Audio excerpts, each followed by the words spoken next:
I thought everything was perfect. I was Jake, 28 years old, married to Emma, and we were expecting our first child. It felt like our little family was starting, and I was determined to be the best husband and father.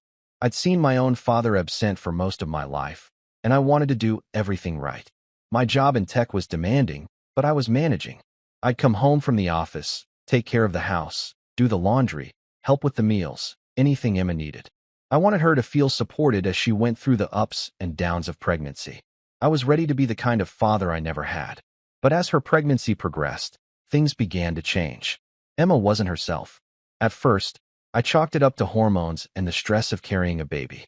She became more withdrawn, distant. Whenever I tried to get close, to help, she pushed me away. If I offered to make her tea, she would snap that she didn't need it.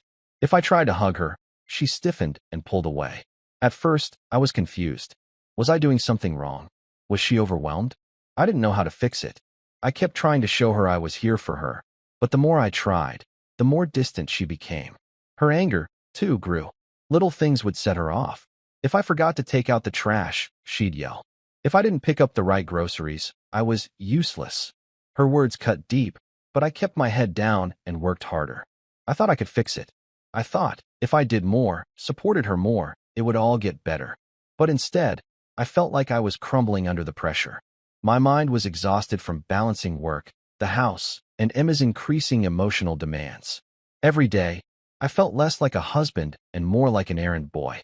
Yet, I kept pushing, telling myself it was all worth it because in a few months, we'd have our baby. Little did I know, the real struggle was just beginning. The emotional distance grew, and I began questioning if I could hold everything together much longer. The months that followed Emma's emotional outbursts became an exhausting blur. I felt as though I was walking through thick fog, each step heavier than the last. I continued to work long hours, trying to support us financially while at the same time trying to be there for her emotionally. But with every passing day, Emma seemed further out of reach. Her demands became more unreasonable, her criticisms sharper. She began shutting me out of everything to do with the baby. The nursery? That was her domain now. Every time I suggested helping with a color scheme or buying furniture, she snapped at me to stay out of it. She'd say I wouldn't understand, or I didn't have any say in those decisions. The name? Well, that was off limits, too. When I asked if we could discuss possible names together, she gave me a cold, dismissive look and told me she had it covered. I was being sidelined, but I told myself to keep quiet and just get through it. But it wasn't just emotional distance anymore. Emma's behavior turned violent. If I forgot to take out the trash on a day she'd specifically told me, she'd start yelling. If I didn't cook dinner the way she wanted, she threw tantrums. At first, I tried to brush it off, thinking it was the stress of pregnancy, but as it escalated, so did my sense of helplessness. I felt like a stranger in my own house. No matter how hard I tried, nothing was good enough for her. She accused me of being useless, of not doing enough. I took on the role of both the primary breadwinner and the caregiver, but it was never enough. Then came the breaking point. I had always been there for her. I thought I would be there for the birth, supporting her through everything. But as the due date approached, Emma grew colder, more distant. I asked her what time I should be at the hospital when she went into labor, and she flatly told me that it would be better if I didn't come. My stomach dropped. I didn't know how to respond. How could she shut me out of something so important? How could she keep me from being there for the birth of our child? It wasn't until later that I found out just how deep her betrayal ran. While I was sitting at home, confused and heartbroken, I saw a social media post from Emma. She had posted a picture of our son, safely in her arms. The caption read, "Welcome to the world, little one. So grateful to have you in my life." I couldn't believe what I was seeing. The birth had happened, and I wasn't even there. I had been left out.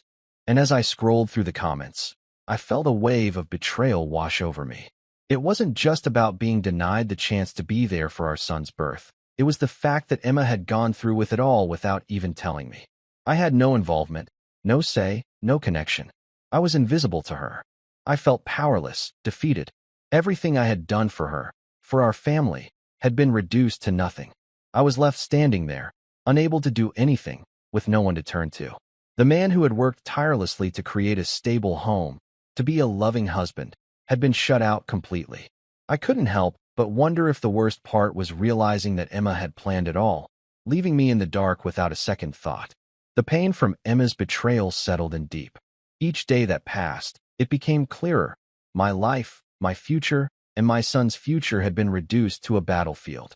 Emma had pushed me to the edge, and now she was pulling me further away.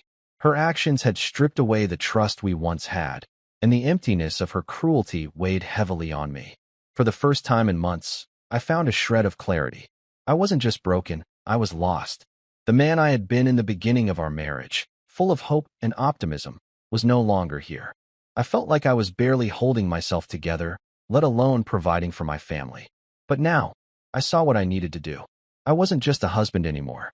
I was a father, too. And my first priority had to be protecting my son, even if it meant stepping away from the toxic environment Emma had created. She'd made it clear that I wasn't needed in her life, and as much as it hurt, I had to face the reality that she wasn't the person I thought she was. I had to start protecting myself financially. I knew Emma, her temper, and her mind games would only escalate, and if I didn't act now, I would be left with nothing. So, I set up a separate bank account, pulled half of the shared finances, and made sure I had something for the future. The divorce was no longer an option, it was a necessity. The emotional abuse had gone on long enough. I needed to secure my rights, but I didn't have legal standing when it came to my son. I'd been under the assumption that marriage automatically gave me some authority. But I learned quickly that without being on the birth certificate or having legal documents, I was just another man in Emma's life, powerless to make decisions. I called a lawyer the next day. I wanted a paternity test, and I wasn't about to back down. I needed proof that this child was truly mine, that I hadn't been lied to from the start. I couldn't shake the feeling that something had been off from the beginning, and I refused to let Emma manipulate me any longer. I wanted legal control, and I was prepared for a long battle. Emma didn't take kindly to my decision. She didn't like that I was making moves behind her back, taking control of the situation. But her passive-aggressive behavior continued. When I reached out to her about the paternity test, she brushed me off, telling me I was overreacting. If I tried to get too involved, she threatened to call the police. It was as if she had no regard for the reality of what she had done. But my resolve had hardened. The emotional manipulation, the gaslighting, the constant attempts to make me feel like I was worthless, it all stopped now. I had the backing of my family and the legal system. Emma was no longer in control. I was done with the games, done with the lies. I was choosing to move forward with my life, not for me, but for my son. I needed to ensure that he grew up in a home that was stable, loving, and free of the toxicity that Emma had so generously offered. And so, the divorce decision was made. The next step was clear: fight for my rights as a father and get out of this marriage once and for all. My emotional health and my future were no longer negotiable. It was time to fight back. It had been weeks since I had made the decision to proceed with the divorce, but it felt like an eternity.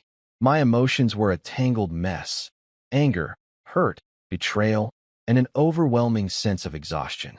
The weight of the situation had made everything feel so much heavier, like I was dragging myself through quicksand. I had thought I would feel some sense of peace after taking steps to protect myself, but the reality was far more complicated. Then, one evening, just when I thought I had gotten used to the silence between Emma and me, I received a message. It was from her. "Jake, please, can we talk? I know I've hurt you beyond words, but I need you to know how sorry I am. I can't go on like this. Please, let me explain." I was hesitant, torn between the part of me that wanted to hear her out and the part that knew deep down nothing would change. But curiosity won out. The truth, even if painful, was something I needed. I agreed to meet her. We chose a local park, a neutral place where we could sit down and talk. I made sure to bring a trusted friend with me, someone who could keep the conversation grounded and, more importantly, protect me from any further emotional manipulation. I couldn't afford to fall into her web again. When I arrived, Emma was already sitting on a bench, her face a mixture of regret and something else, maybe fear. She looked so different than the woman I had married, the woman who once believed in family, in us. This person in front of me, it felt like a stranger. "Jake, I know I've done things that hurt you, and I don't have any excuse," she began, her voice shaky. "But I need you to understand that a lot of this came from my past. I grew up with a father who was never there, and that left me broken. I didn't know how to be what you needed." I looked at her, feeling a surge of frustration. Emma, this isn't about your father. This is about what you've done to me, to our marriage.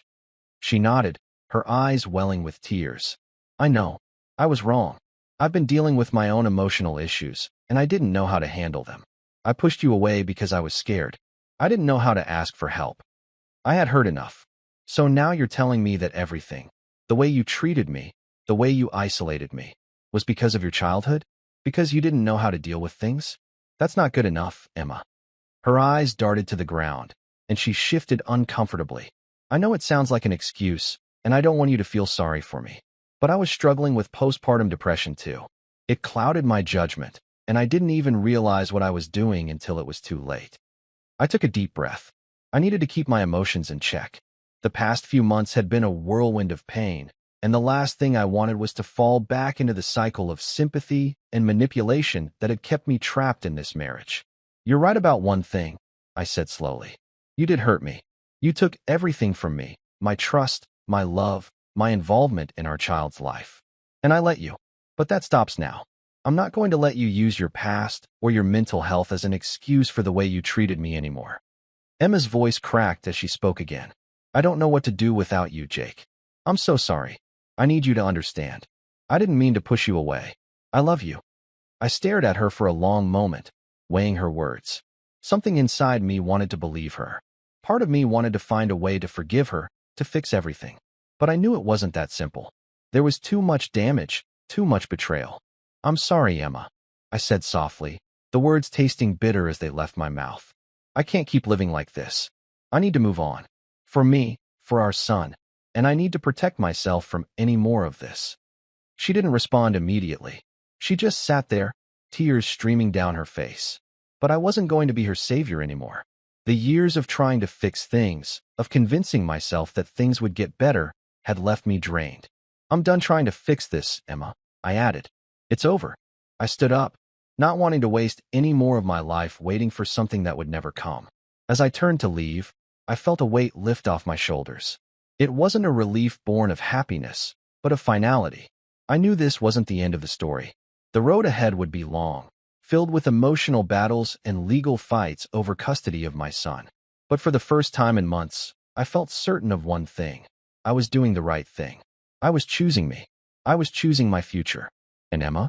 She would have to face the consequences of her actions, no matter how much she begged for forgiveness. The paternity test results came in a week after our conversation in the park. I had tried to prepare myself for the worst, but when the envelope arrived, it felt like I was looking at a death sentence. I ripped it open, my hands trembling. I didn't even need to look at the results to know the truth. The gut-wrenching ache that had been with me for months intensified, confirming every suspicion I'd ever had. The child wasn't mine. For the first time, I allowed myself to break. I collapsed into a chair, staring at the results in disbelief, the weight of it all crashing down on me.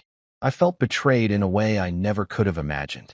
Not just by Emma, but by everything I thought I knew about love, trust, and family. She had lied to me for months, manipulated me with her emotional games, and now I was left holding a shattered illusion of what could have been. I needed answers. I called Emma, my voice hollow cold. We need to talk, I told her. I couldn't even manage to sound angry. I was beyond anger at this point. I was numb, broken. She agreed to meet, and when I saw her, there was no trace of the woman I had once loved. She looked tired, worn down by her own lies, and for a moment, I almost felt sorry for her. But then I remembered how she had made me feel, how she had stripped away my dignity and my place in her life. I couldn't pity her anymore. We sat down in silence. You knew, I said, my voice trembling for the first time in months.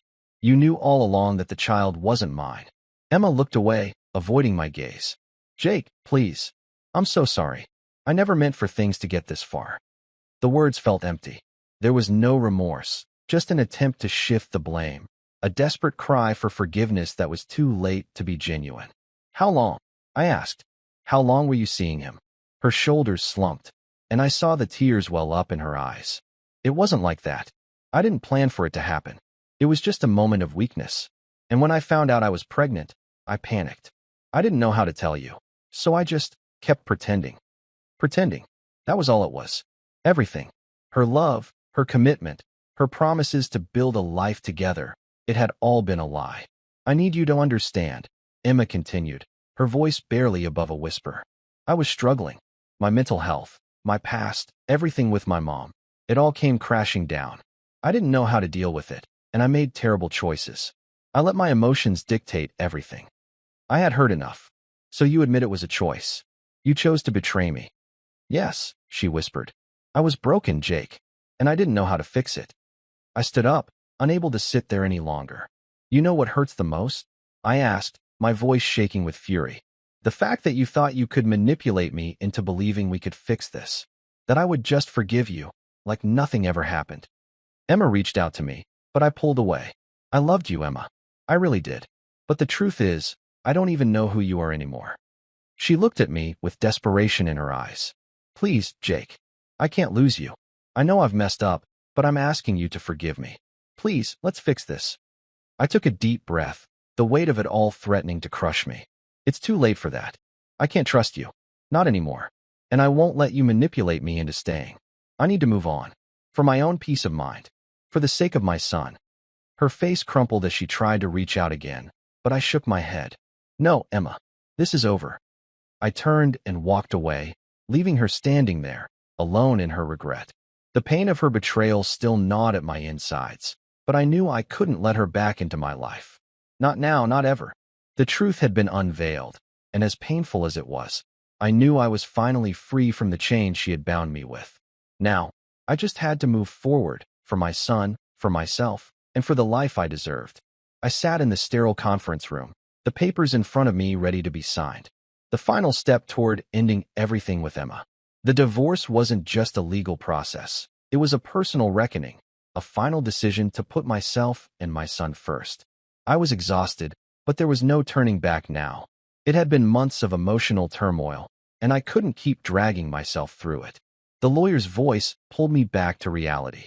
This is your final opportunity to secure full custody, she said, pointing to the clauses in the divorce paperwork that would guarantee I had primary legal and physical custody of our son. Given the circumstances, it's important to act quickly to protect your rights as a father. I nodded, but the weight of it all was still hard to swallow. I had spent years wanting to build a family, and now I was dismantling one. But every time I thought of Emma's betrayal, of her exclusion of me from our son's birth, I felt my resolve solidify. She hadn't just hurt me. She had hurt the family we were supposed to be. Emma, meanwhile, had her own problems to deal with. Her emotional manipulation continued, but now the truth had begun to surface. She had tried to reach out to my family, playing the victim, hoping they would rally around her. But this time, it was different. My parents, who had been sympathetic to Emma's struggles for so long, finally saw her for what she truly was. The shock on their faces when I told them everything, the emotional abuse, the affair, the manipulation, was enough to convince them. They were horrified. I can't believe she did this to you, my mother said, her voice trembling. We never knew how bad it was. My father, usually the silent one, had become more vocal. You don't deserve this. I'm proud of you for taking control. You're doing the right thing, Jake. Their support was overwhelming, and while it helped ease some of the emotional toll, it didn't make the pain go away. Every conversation with them about the divorce felt like another cut to the heart. But I couldn't afford to stay in that place of sorrow. I had to focus on the future, not the past. The divorce proceedings were far from easy. There were moments when I wanted to just give up, when I felt like I couldn't take one more blow. But each time I thought about my son, about the life I wanted to give him, the life Emma had stripped away from me, I knew I had to keep going. I couldn't let her win. As the days passed, the reality of the divorce started to sink in. It wasn't just the end of my marriage. It was the end of the dreams I had for our family. But in its place, a new hope began to grow. A hope for my son. A hope that he could have a life free from the toxicity that had consumed mine. I was doing this not just for me, but for him. The thought of being able to raise him in a stable, loving home was the one thing that kept me moving forward. It was going to be a tough road, but it was the right one. And for the first time in a long time, I felt like I was making the right choice. Emma's behavior only made me more certain of my decision. She continued to try and manipulate me, threatening to involve the police if I reached out to her, accusing me of being a threat to our son. But I had no intention of backing down. I wasn't the villain in this story, she was. And no matter how many times she tried to twist the narrative, I knew the truth. I had to stay strong. For myself. For my son. And as the lawyer explained the next steps in the custody battle, I felt a sense of clarity wash over me. I was taking back control of my life, and there was nothing Emma could do to stop me. The emotional toll of it all weighed heavily on me, but each day, the sense of relief grew.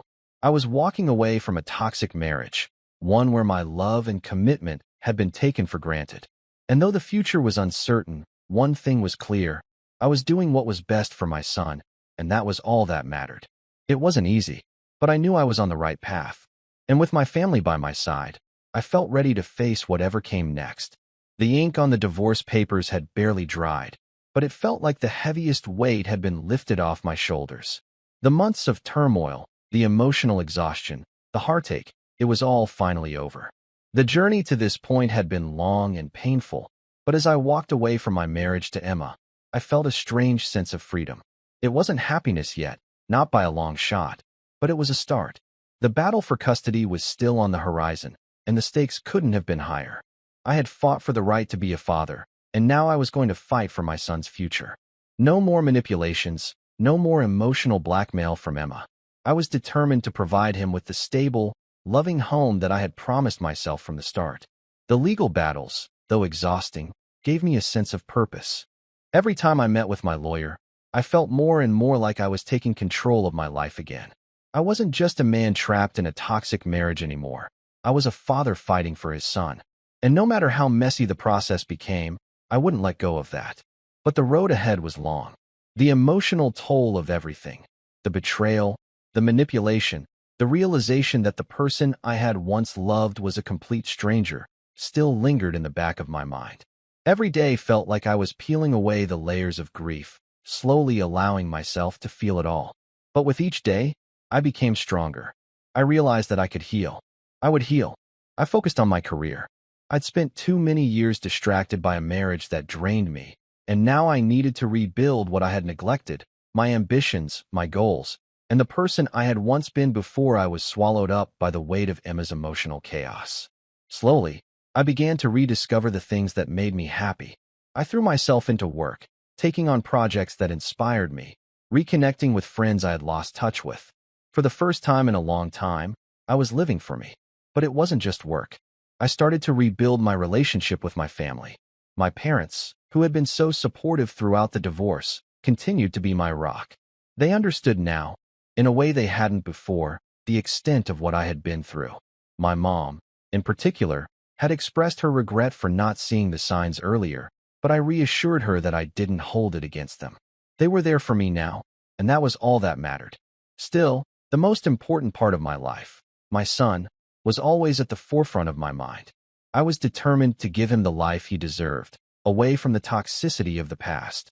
Every time I held him, I promised myself that I would be the father he needed me to be. I would never allow anyone, least of all Emma, to manipulate or control him the way she had tried to do with me. The recovery wasn't easy. It was slow, but I wasn't in a rush anymore. I had been through the fire, and now I was building myself back up, piece by piece, brick by brick. I had learned the hard way that self-respect couldn't be earned from anyone but myself.